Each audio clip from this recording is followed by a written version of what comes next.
Hello and welcome to young minds career institute.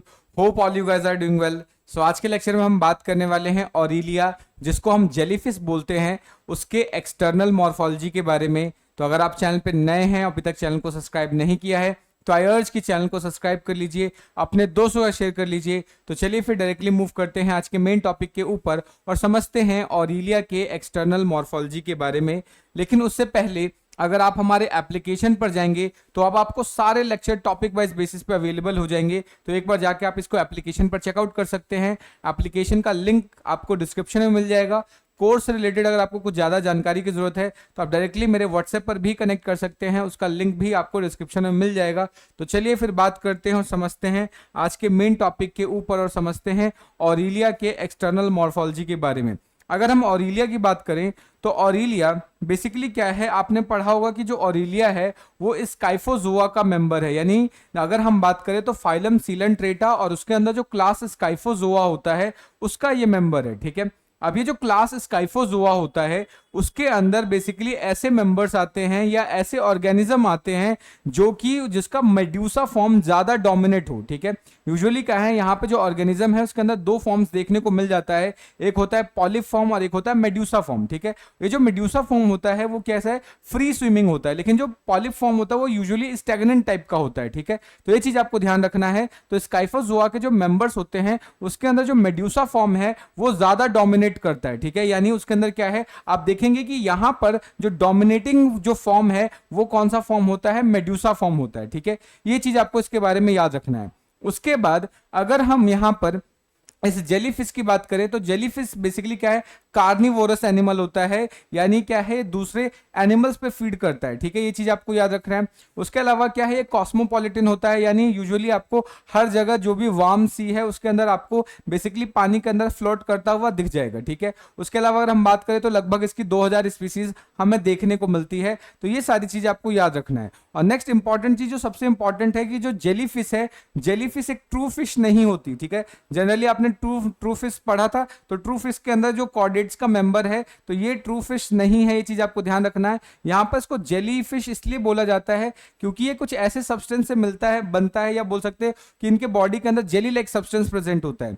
तो jelly like substance present होने की वजह से इसको हम जेली फिश बोलते हैं। और सबसे इंपॉर्टेंट चीज, ये ट्रू फिश नहीं होता, ये कॉर्डेटा का मेंबर नहीं होता, यहाँ पे आपको नोटोकॉर्ड देखने को नहीं मिलता। ये सारी चीजें आपको इसके बारे में अच्छे से याद रखनी है। ठीक है, तो चलिए फिर एक बार करके सारी चीजें पीपीटी की मदद से समझ लेते हैं। आई होप आपको यहाँ तक की चीजें सारे अच्छे से समझ में आ गई होंगी। अगर फिर भी कोई डाउट बन रहा है, कोई सजेशन है, तो आप कमेंट करके बता सकते हैं। ठीक है, तो चलिए फिर बात करते हैं। अगर हम जेलीफिश के बारे में बात करें, ठीक है, तो जो आपका जेलीफिश होता है, जो आपका यहाँ पर जेलीफिश है वो क्या है, एक ट्रू फिश नहीं है। ठीक है, यानी वो वर्टिब्रेट का कोई भी मेंबर नहीं है, चीज आपको ध्यान रखना है। यानी यहाँ पर आपको बैकबोन देखने को नहीं मिलेगा, ये बात आप अच्छे से याद रखेंगे। ठीक है, उसके अलावा ये जो जेलीफिश है इसको हम जेलीफिश इसलिए बोलते हैं क्योंकि इनकी जो बॉडी है वो जेली लाइक सब्सटेंस से मिलकर बनती है, ये चीज आपको ध्यान रखना है। जनरली अगर इसको हम पानी में देखते हैं तो इसकी जो बॉडी होती है वो ट्रांसपेरेंट टाइप की होती है, जिसकी वजह से इसके अंदर का जो भी ऑर्गन है वो आसानी से देख सकते हैं।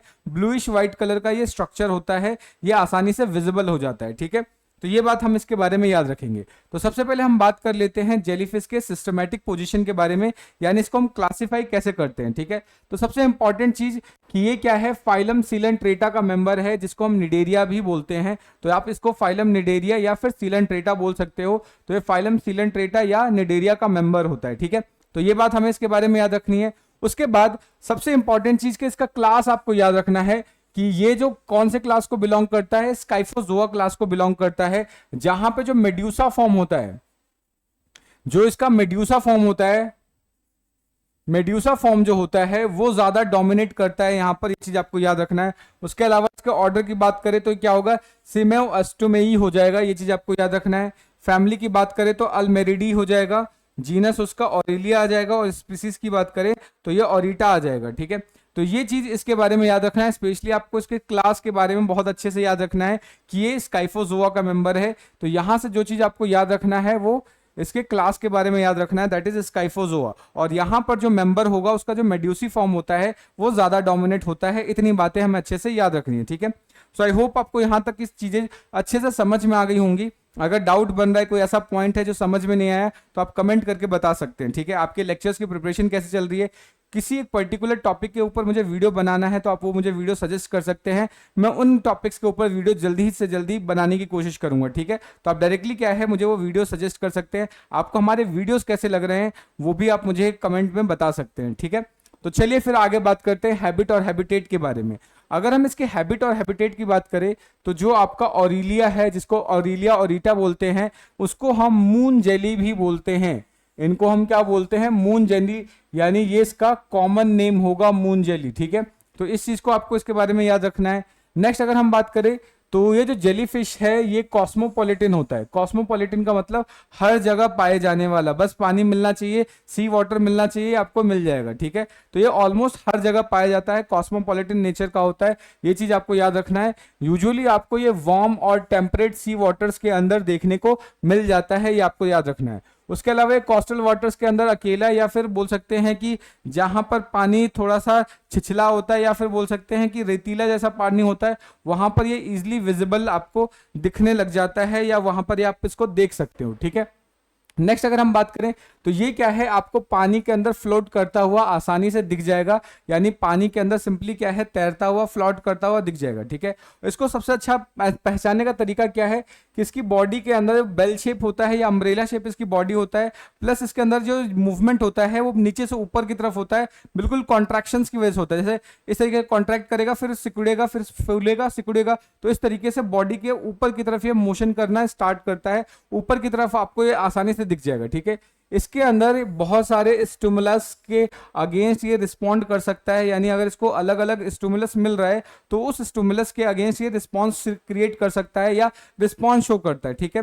सबसे ज्यादा इंपॉर्टेंट की सबसे ज्यादा एक्टिव होता है डिफ्यूज लाइट में, ठीक है। डिफ्यूज लाइट का मतलब क्या है, जो फैली हुई लाइट होती है, डिम लाइट होती है, फैली हुई लाइट होती है, उसको डिफ्यूज लाइट बोलते हैं। तो डिफ्यूज लाइट में ये आपको बहुत आसानी से एक्टिव दिख जाएगा बेसिकली, यानी वहां पर, यानी जहां पर ऐसा होता है बहुत ज्यादा इंटेंस लाइट ना हो, डिम लाइट हो और लाइट फैली हुई हो, तो यहां पर ये आपको आसानी से दिख जाता है, ठीक है। तो ये चीज आपको इसके बारे में याद रखना है।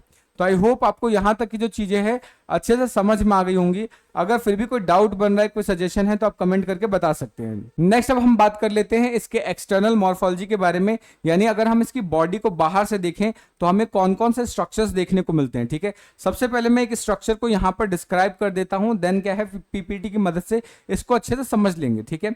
अगर हम यहां पर सिंपल सी बात करें ऑरिलिया की या जेलीफिश की, तो इसके अंदर आपको सिंपल दो लेयर देखने को मिलता है, एक होता है एक्टोडर्म और लास्ट में क्या होगा, अंदर की तरफ एंडोडर्म होगा, ठीक है। एक्टोडर्म और एंडोडर्म के बीच में नॉन सेलुलर लेयर होता है जिसको मीजोग्लिया बोलते हैं, ठीक है। तो ये चीज आपको याद रखना है। तो डिप्लोब्लास्टिक आप इसको बोल सकते हो, यानी इसके अंदर सिर्फ दो ही जर्म लेयर देखने को मिलेगा, दैट इज एक्टोडर्म और एंडोडर्म। बीच में क्या होगा, ए सेलुलर या नॉन सेलुलर लेयर प्रेजेंट होता है जिसको हम मीजोग्लिया बोलते हैं, ठीक है। अगर हम यहाँ पे जेलीफिश का स्ट्रक्चर देखें तो ये देखने में हमें एक छाते के जैसा दिखता है, एक अम्ब्रेला का जैसा दिखता है, इसलिए इसको हम क्या बोलते हैं, इसका जो बॉडी है वो बिल्कुल सेम एज, देखो बिल्कुल वैसा ही दिखेगा जैसा कि एक अम्ब्रेला है, ठीक है। अब यहाँ पर इसकी बॉडी अम्ब्रेला होने की वजह से इसके अंदर आपको दो सरफेसेस देखने को मिलते हैं, ठीक है। जो सबसे ऊपर वाला सरफेस है, जैसे सपोज करो मैं अम्ब्रेला अगर बनाता हूं तो ये अम्ब्रेला है, ठीक है। तो अम्ब्रेला का जो ऊपर वाला सरफेस होगा, इस सरफेस को हम बोलते हैं एक्स अम्ब्रेलर सरफेस। इसको क्या बोलेंगे, एक्स अम्ब्रेलर। जो ऊपर की तरफ है इसको बोला जाता है एक्स अम्ब्रेलर, एक्स अम्ब्रेलर सरफेस, या फिर इसको अबोरल सरफेस भी बोल सकते हैं, अबोरल सरफेस। अबोरल सरफेस का मतलब होता है एक ऐसा सरफेस जो माउथ वाले सरफेस के जस्ट अपोजिट हो, ठीक है। तो ये आपका अबोरल सरफेस होता है। लेकिन ये अंदर वाला जो सरफेस होता है इसको हम सब अम्ब्रेलर सरफेस बोलते हैं। इसको क्या बोलते हैं, सब अम्ब्रेलर, इसको बोला जाएगा सब अम्ब्रेलर सरफेस, ठीक है। या फिर इसको हम ओरल सरफेस भी बोल सकते हैं, क्योंकि यहाँ पे जो ये जो सब अम्ब्रेलर सरफेस है, जो नीचे वाला सरफेस है, वहां पर आपको माउथ की ओपनिंग भी देखने को मिल जाती है, इसलिए नीचे वाले को सब अम्ब्रेलर सरफेस या इसी को ओरल सरफेस भी बोला जाएगा। ये चीज आपको इसके बारे में याद रखना है। नेक्स्ट इंपॉर्टेंट चीज जो यहाँ पे सबसे ज्यादा आइडेंटिफिकेशन में हेल्प करता है कि जो इसका एक्स अम्ब्रेलर सरफेस है उसके ऊपर आपको 4 हॉर्स शू शेप के सिंपल सा गोनट्स देखने को मिल जाएंगे, ठीक है। हॉर्स शू शेप का मतलब क्या है कि जो यहाँ पे गोनट्स है कुछ इस तरीके से सी शेप में देखने को मिलेंगे और इसकी जो संख्या होती है 4 होती है, ठीक है। और इसकी जो ओपनिंग है वो सेंटर की तरफ होती है, बीच में होती है, ठीक है। जैसे कि अगर हम इसका डायग्राम देखें यहाँ पर, तो ये डायग्राम आप देख पा रहे हो यहाँ पे, तो यहाँ पर इस तरीके से ये हल्का सा रेडिश ब्राउन कलर का या रेडिश पर्पल कलर का इस तरीके से गोनट्स देखने को मिलता है, जो कि हॉर्स शू शेप का होता है और इसकी ओपनिंग यहाँ पर सेंटर की तरफ होती है, बीच में होती है, ठीक है। अब क्या होगा, जस्ट इस पर्टिकुलर ये जो गोनट आपको दिख रहा है, इस गोनट के जस्ट नीचे यहां पर एक ओपनिंग होती है, ठीक है। एक क्या होगी, एक ओपनिंग होती है जिसको हम सब जेनाइटल पिट बोलते हैं, जिसको अभी हम थोड़ी देर में डिस्कस करेंगे, ठीक है। तो ध्यान रखना, ऊपर वाला सरफेस क्या होगा आपका एक्स अम्ब्रेलर सरफेस, और यहां पर आपको देखने को मिल जाता है 4 गोनट जो कि हॉर्स शू शेप के होते हैं, या जिसको हम बोलते हैं कि सिंपल सी शेप के स्ट्रक्चर देखने को मिल जाएगा। और इसकी जो ओपनिंग होती है, इन जितने भी गोनट्स है, इसकी ओपनिंग सेंटर की तरफ होती है, ठीक है। ये चीज आपको याद रखना है। नेक्स्ट, नीचे वाला जो सरफेस होता है जिसको हम अब सब अम्ब्रेलर सरफेस बोल रहे थे, ठीक है। जो नीचे वाला सरफेस है जिसको हम सब अम्ब्रेलर सरफेस या जिसको ओरल सरफेस बोल रहे थे, वहां पर क्या होगा ध्यान रखना है, उसके बिल्कुल जैसे जो ये मान लेते हैं नीचे वाला सरफेस है, ये वाला सरफेस कौन सा है इसका, सब अम्ब्रेलर सरफेस है। तो यहां पर क्या होगा, सब अम्ब्रेलर सरफेस का जो सेंटर पॉइंट होगा, ठीक है, सेंटर पॉइंट से एक इस तरीके से रॉड लाइक स्ट्रक्चर जैसा कुछ निकलता है जिसको हम मेनुब्रियम बोलते हैं, जिसको क्या बोलेंगे, मेनुब्रियम बोलते हैं। और उसके चारों तरफ ही उसके जस्ट एंडिंग पॉइंट पे स्क्वायर शेप का माउथ की ओपनिंग होती है, ठीक है। और इस स्क्वायर शेप के हर एक कॉर्नर से इस तरीके से 4 ओरल ग्रूव इस तरीके से निकलते हैं। नीचे की तरफ यहां पर ध्यान दो, इस तरीके से 4 ओरल ग्रूव निकलते हुए दिखाई देते हैं। और ये ओरल ग्रूव क्या है, माउथ से निकलते हैं। माउथ का जो कॉर्नर होता है, क्योंकि यहाँ पे जो माउथ होता है वो स्क्वायर शेप होता है, तो उसके जो कॉर्नर्स है, उसके कॉर्नर से क्या निकलते हैं, आपके ओरल आर्म्स या ओरल ग्रूव्स का फॉर्मेशन होता है, ठीक है। ये चीज आपको याद रखनी है। तो अब हम क्या करते हैं, इतनी चीजों को एक बार फटाफट पीपीटी की मदद से समझ लेते हैं, ठीक है।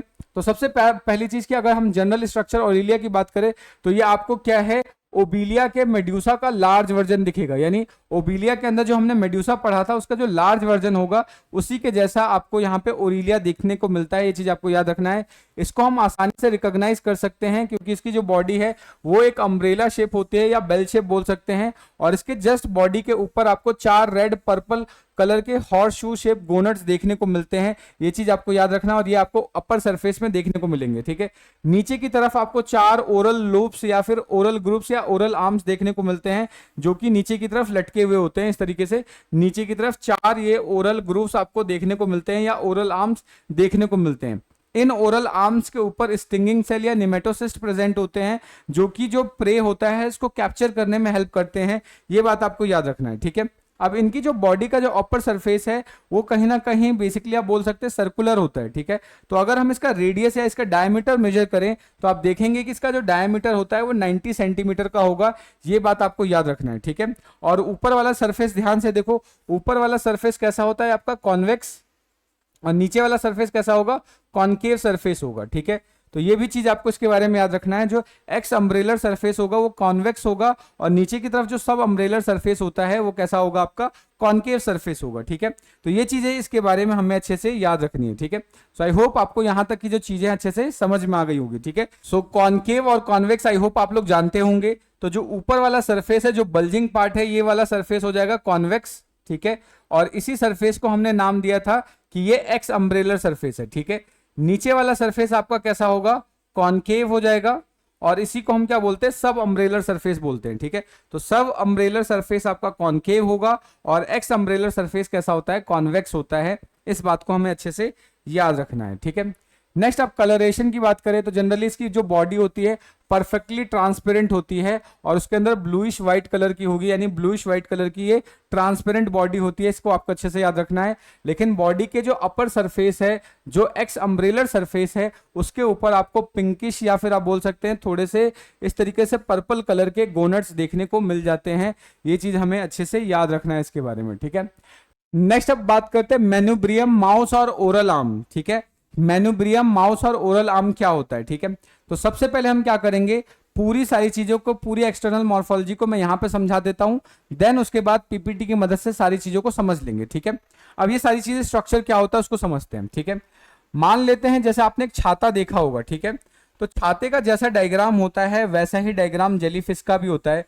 तो सपोज करो मैंने एक छाते का ये ऊपर वाला सरफेस बनाया है, ठीक है, तो जो सबसे ऊपर वाला सरफेस होगा जेलीफिश का उसको हम बोलते हैं एक्स अम्ब्रेलर सरफेस। इसको बोला जाता है एक्स अम्ब्रेलर सरफेस, या इसी को हम एबओरल सरफेस भी बोल सकते हैं। इसको क्या बोल सकते हैं? एबओरल सरफेस बोल सकते हैं, ठीक है। एबओरल का मतलब होता है एक ऐसा सरफेस जो माउथ के अपोजिट हो, ठीक है, जो माउथ के अपोजिट होता है उसको हम क्या बोलते हैं? एक्स अम्ब्रेलर सरफेस बोलते हैं। और जस्ट उसके नीचे वाला जो सरफेस होता है इसको बोला जाता है सब अम्ब्रेलर सरफेस बोलते हैं, ठीक है। अब ये जो सब अम्ब्रेलर सरफेस है या इसी को हम ओरल सरफेस भी बोलेंगे, ठीक है, इसी को क्या बोलते हैं? ओरल सरफेस भी बोलते हैं। तो सब अम्ब्रेलर सरफेस या ओरल सरफेस का जो सेंटर होता है, ठीक है, जहां पर सेंटर होगा इस पर्टिकुलर सब अम्ब्रेलर या ओरल सरफेस का, वहीं पर आपको एक स्ट्रक्चर देखने को मिलता है, एक छोटा सा डक्टेड स्ट्रक्चर देखने को मिलता है जिसको हम बोलते हैं मेन्यूब्रियम। जिसको क्या बोलते हैं? मेन्यूब्रियम बोलते हैं। और ये जो मेन्यूब्रियम है उसी की जो ओपनिंग होती है वो ओपनिंग स्क्वायर शेप की ओपनिंग होती है और इस ओपनिंग को बोलेंगे माउथ, ठीक है। सो आपको ध्यान रखना है मेन्यूब्रियम कहां बनता है? एक्स अम्ब्रेलर सरफेस, यानी जो नीचे वाला सरफेस है उसका जो सेंटर पॉइंट है वहीं पे एक छोटा सा डक्टेड स्ट्रक्चर देखने को मिलता है जिसको मेन्यूब्रियम बोलते हैं। मेन्यूब्रियम की जो ओपनिंग होती है स्क्वायर शेप की होती है जिसको हम माउथ बोलते हैं, ठीक है। अब इसके चारों कॉर्नर से, माउथ के चारों कॉर्नर से इस तरीके से चार आपको आर्म निकलते हुए दिखते हैं और इन आर्म्स को हम बोलते हैं ओरल आर्म। इनको क्या बोला जाता है? ओरल आर्म बोला जाता है, ठीक है। ये चीज आपको याद रखना है। अब जनरली जब हम छाते को, अगर आपने छाते को ध्यान से देखा होगा तो जो छाते का जो शेप है उस शेप को इंटेक्ट करने के लिए, जो उसका स्ट्रक्चर है उसको बनाए रखने के लिए आपने देखा होगा कि सिंपल सा ये बीच में एक हैंडल होता है जिसको हम पकड़ते हैं और उसके अलावा इस तरीके से बहुत सारे लोहे के फ्रेम या इस तरीके से तिल्लियां लगी होती हैं जिसके ऊपर कपड़ा बिल्कुल अपने शेप में इंटेक्ट रह पाता है, ठीक है। तो उसी तरीके से अगर हम बात करें, जो यहां पर इसका ऊपर वाला जो सरफेस है उसके अंदर भी बहुत सारे कैनाल्स देखने को मिलते हैं और इन कैनाल्स को हम नाम देंगे, यहां पे टोटल क्या होगा? टोटल 8 कैनाल्स देखने को मिलते हैं जो इसके पूरे बॉडी के ऊपर फैला हुआ होता है, जो कि न्यूट्रिशन में हेल्प करवाता है, ठीक है। जब डाइजेस्टिव सिस्टम पढ़ेंगे तब उसको डिस्कस कर लेंगे, ठीक है। तो आपको यहां पर 8 कैनाल देखने को मिल जाता है जिसमें से 4 कैनाल को हम बोलेंगे पर रेडियाई कैनाल, इसको बोलेंगे पर रेडियाई कैनाल, और 4 को हम क्या बोलते हैं? सिंपल सी बात करें तो इंटर रेडियाई कैनाल बोलते हैं, ठीक है। उसको क्या बोलेंगे? इंटर रेडियाई कैनाल, ठीक है। अभी जो 4 पर रेडियाई कैनाल है वो सिंपल सा जो ओरल आर्म है उसके नीचे प्रेजेंट होगा, ठीक है। सिंपल सा जो ओरल आर्म है उसके नीचे प्रेजेंट होगा। तो जैसे देखो ये ओरल आर्म है, तो ओरल आर्म के नीचे जो कैनाल आपको दिख रहा है उस कैनाल को हम सिंपल सा क्या बोलेंगे? पर रेडियाई कैनाल बोलेंगे, ठीक है।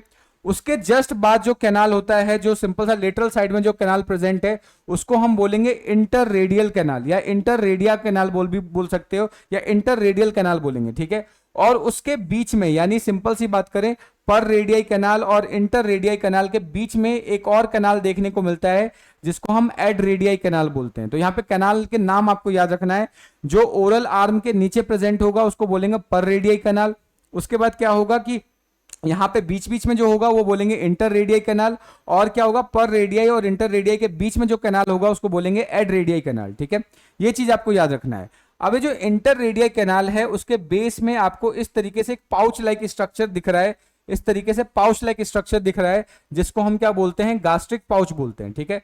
अब इस गैस्ट्रिक पाउच के सेंटर में आपको इस तरीके से एक ओपनिंग देखने को मिलती है जिसको सब जेनाइटल पिट बोलते हैं, ठीक है। अभी जो सब जेनाइटल पिट है ऊपर की तरफ जो गोनेड है उसके जस्ट नीचे प्रेजेंट होता है, लेकिन ये आपस में कनेक्टेड नहीं होते, इसलिए हमें सब जेनाइटल पिट का अभी तक का जो फंक्शन है वो नोन नहीं है, यानी इसका जो फंक्शन है वो अननोन है, ठीक है। तो ऊपर 4 क्या है? 4 जेनाइटल, 4 गोनेड्स होते हैं और जस्ट उसके नीचे क्या होगा? 4 सब जेनाइटल पिट प्रेजेंट होता है। तो ये चीज आपको इसके बारे में याद रखना है, ठीक है।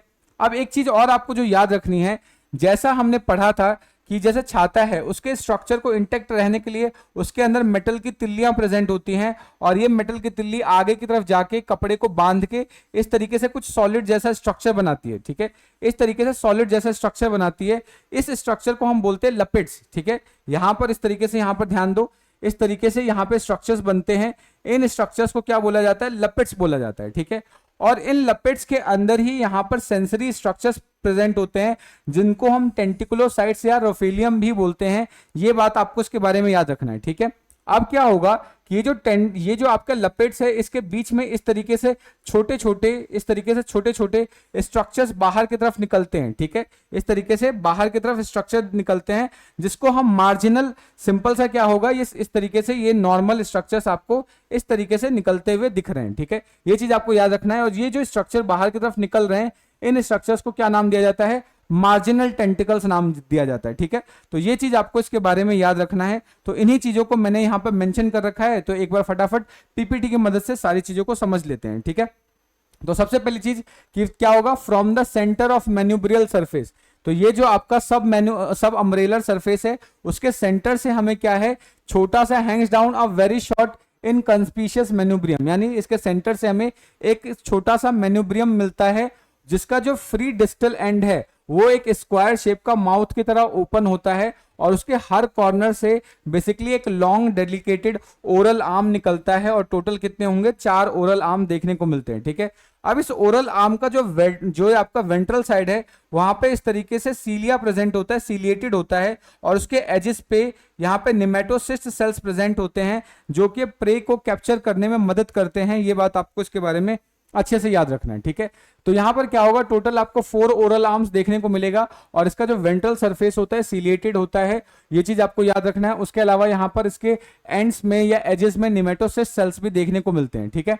ये चीज आपको याद रखना है।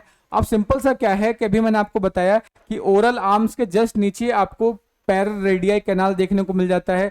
उसके बाद क्या है, उसके एडजेसेंट यानी 2 पर रेडियाई के एडजेसेंट आपको एक इंटर रेडियाई देखने को मिलेगा और उसके बीच में आपको क्या मिलता है, सिंपल सा एड रेडिया कैनाल देखने को मिलेगा। यानी यहां पर 3 कैनाल है, एक है पर रेडियाई, एक है इंटर रेडियाई और दूसरा क्या है, एड रेडियाई। तो पर रेडियाई कैनाल कहां होगा, बिल्कुल जो ओरल आर्म था, जो ओरल आर्म है, ये वाला जो ओरल आर्म है इसके जस्ट नीचे होता है, ठीक है। उसके बाद क्या है, 2 एडजेसेंट सिंपल सा 2 एडजेसेंट आपके ये जो पर रेडियाई कैनाल है उसके बीच में इंटर रेडियाई कैनाल होंगे।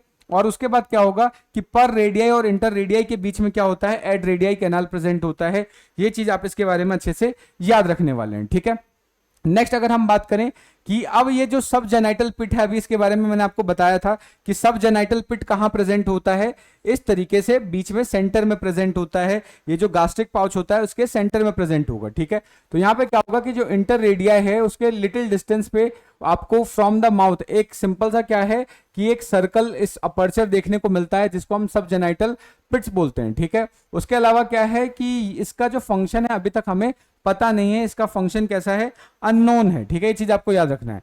गोनट्स की बात करें तो गोनट्स आपको कहां देखने को मिलता है, एक्स अम्ब्रेलर सरफेस पे इस तरीके से हॉर्स शू शेप में 4 स्ट्रक्चर देखने को मिलते हैं जो कि थोड़े रेडिश पर्पल कलर के होते हैं जिसको हम गोनट्स बोलते हैं, ठीक है। ये कैसा होगा, रेड पर्पल कलर का होगा, ये बात आपको याद रखना है। और इसकी जो ओपनिंग होती है वो अम्ब्रेला के सेंटर की तरफ होती है, ये चीज आपको याद रखना है। और जस्ट इसके नीचे, जस्ट गोनट के नीचे सब जेनाइटल पिट होता है, लेकिन यहां पर उसके साथ किसी भी तरीके का कनेक्शन नहीं मिलता, इसलिए सब जेनाइटल पिट का जो फंक्शन है वो अभी हमें पता नहीं है। ये बात आप इसके बारे में याद रखेंगे। नेक्स्ट अगर बात करें लेपिड्स अभी मैंने आपको बताया कि जो भी इंटर रेडियल कैनाल है, जो पर रेडियल कैनाल है, उसका जो एंड पॉइंट है उसको हम लेपिड्स बोलते हैं। और वहीं पे कुछ सेंसरी सेल्स प्रेजेंट होते हैं जिसको हम टेंटिकुलोसाइट्स या रोफेलियम बोलते हैं, ठीक है। तो ये चीज आपको याद रखना है। तो जो सर्कुलर मार्जिन होता है अम्ब्रेला का, वो उसके अंदर 8 लोब्स प्रेजेंट होते हैं जिसमें से 4 आपका सिंपल सा क्या होगा, पर रेडियाई कैनाल में मिलेगा और 4 आपका इंटर रेडियाई कैनाल मिलेगा, ठीक है। ये चीज आपको याद रखना है। नेक्स्ट उसके जस्ट ऊपर की तरफ, आगे की तरफ एंड में इस तरीके से लीफी स्ट्रक्चर देखने को मिलता है जिसको हम लेपिड्स बोलते हैं। और उसके अंदर आपको सेंसरी सेल्स देखने को मिलता है जिसको टेंटिकुलोसाइट या रोफेलियम बोला जाता है। ये बात आपको याद रखना है, ठीक है। नेक्स्ट अब बात करते हैं मार्जिनल टेंटिकल्स। मार्जिनल टेंटिकल्स क्या होते हैं, इस तरीके से ये जो आपके लपेट्स हैं उनके बीच में प्रेजेंट होते हैं, ये बात आपको याद रखना है। तो यहां पर क्या है कि the between the notches of रोफेलियम free edges of amarilla is best closely by the row of numerous small delicated hollow thread like marginal tentacles। ये चीज आपको याद रखना है। और इसके अंदर भी आपको निमेटोसिस्ट सेल देखने को मिल जाते हैं जो कि प्रे कैप्चर करने में मदद करेंगे, ये चीज आपको याद रखना है, ठीक है। नेक्स्ट आप बात करते हैं वेलेरियम। वेलेरियम क्या होता है कि ये जो मार्जिनल टेंटिकल्स हैं आपके, उसके जस्ट पीछे क्या है, इस तरीके का आपको एक ट्यूबुलर स्ट्रक्चर देखने को मिल रहा है। इसको हम क्या बोलते हैं, वेलेरियम बोलते हैं, ठीक है। इसको क्या बोलते हैं, वेलेरियम बोलते हैं। लेकिन यहाँ पे जो वेलेरियम होता है, ठीक है, जो ये आपके जेलीफिश है, जेलीफिश के अंदर जो वेलेरियम होता है ये ट्रू नहीं होता, ठीक है। अब ट्रू वेलेरियम ना होने की वजह से यहाँ पर इसको हम क्या बोलेंगे, सिंपल सा एक रेस्पिडोट बोला जाता है, ठीक है। यहाँ पे जो मेड्यूसा होगा एक रेस्पिडोट बोलेंगे, लेकिन जो ओबिलिया का होता है उसको क्रेस्पिडोट बोला जाता है। ये चीज आपको याद रखना है, ठीक है। तो ओबिलिया के अंदर ट्रू मतलब वेलम देखने को मिलेगा, लेकिन यहां पर जो जेलीफिश है उसके अंदर ट्रू वेलम देखने को नहीं मिलता। ये चीज आपको याद रखना है, ठीक है। तो इसी के साथ जो एक्सटर्नल मॉर्फोलॉजी है वो यहीं पे समाप्त होता है। होप आपको सारी चीज अच्छे समझ में आ गई होंगी। अगर फिर भी कोई डाउट बन रहा है, कोई सजेशन है, तो आप कमेंट करके बता सकते हैं। मिलते हैं नेक्स्ट वीडियो में, तब तक के लिए जय हिंद दोस्तों, थैंक यू।